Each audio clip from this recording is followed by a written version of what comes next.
revolution, I suppose the big question is not have we progressed, but how have we progressed? So, yeah. I fear that the tribe has warned me, that before I was born, that it made its decisions before me, that it took me from milk and taught me its words to feed, dictate and control me, that the way that I think, how I move, how I blink is the cultural code that clones me. In the steps that I walk or the accent I talk, when I queue in a line or rely on the time when I'll work and I'll spend or I'll work and I'll lend to the banks of the tribe. Their service provides the strings that shadow and hold me. And I fear that the tribe will deform me. With celebrity gods they tell me to praise and the national flags they get me to raise. When they poison my drink then get me to pay. With their drum, when they drum and my body then sways and they get me to move and dance in their ways and they drug and induce me to scar up my face, put paint on my lips and paste on my face, clothes tight on my tits and tight on my waist, and I feel my gender before me, performing to the tribe that whores me. And I know how the tribe will score me. Like a football match they will watch me, like a ball in the middle they will roll me. The teams will fight to control me, and by the kick of a foot they will goal me. And I fear that the tribe will hunt me, with the way that the cameras watch me, and the cards that I use, how they'll track me, with the phone that calls to record me, and how the prints of my fingers will one day draw me, as I fear that the tribe has worn me. And another one.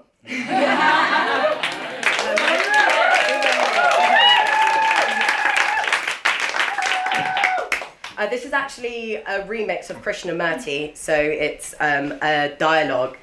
So I'll be up for keeping the dialogue afterwards as well in the jam. So yeah. We are a product of the society in which we live, and there is nothing original. We repeat, repeat, repeat. Can we make a transformation in what is? How to break away from this hegemonic mold and be aware of what is now. The small and subtle movement in the now of trees, the euphoria we pick in clear blue skies, and our mother, the placenta sea, who soothes and calms us with ocean belly. And here we stand now, knees deep in this present crisis, slamming words together as we attempt to wrap our tongues but not our minds in words like real revolution. Words that are empty vessels in our diction, as our diction drifts away with profit to the slow heartbeat of crisis, crisis.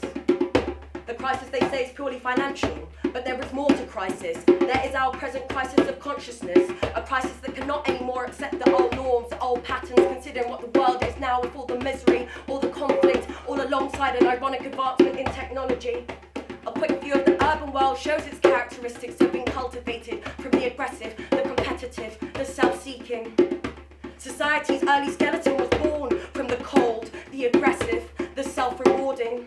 And in this resonance we are born, believing in our own paralysis, that the big they, big brother, big camera have made a mold too strong for us to break. But when will we see it is only our belief that they control us, that controls us. We make belief in this paralysis, but in this status there is only illusion of stillness. But life is constant movement, life is vibrating, life is quantum shaking. But denied the holistic picture, we are denied the understanding of our connectedness, and so we deny ourselves as collective consciousness.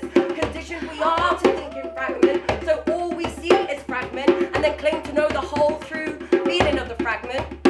As Krishnamurti said, this world is a mischievous world, but how to change the problem of hunger, lack of codes, of shelter? They say that nation states will form solution, but nation states are no solution. Nationalism is rather the prevention of solution. My flag, my country, your country. Campaigns that state that they are us and you are them, so vote for us, not them. How to break away from this fragmentation and move closer towards the holistic pulse of life with all of its order and chaos, beauty and complexity. We must let go of labels, we must let go of words that tell us that we are what we are, not what we have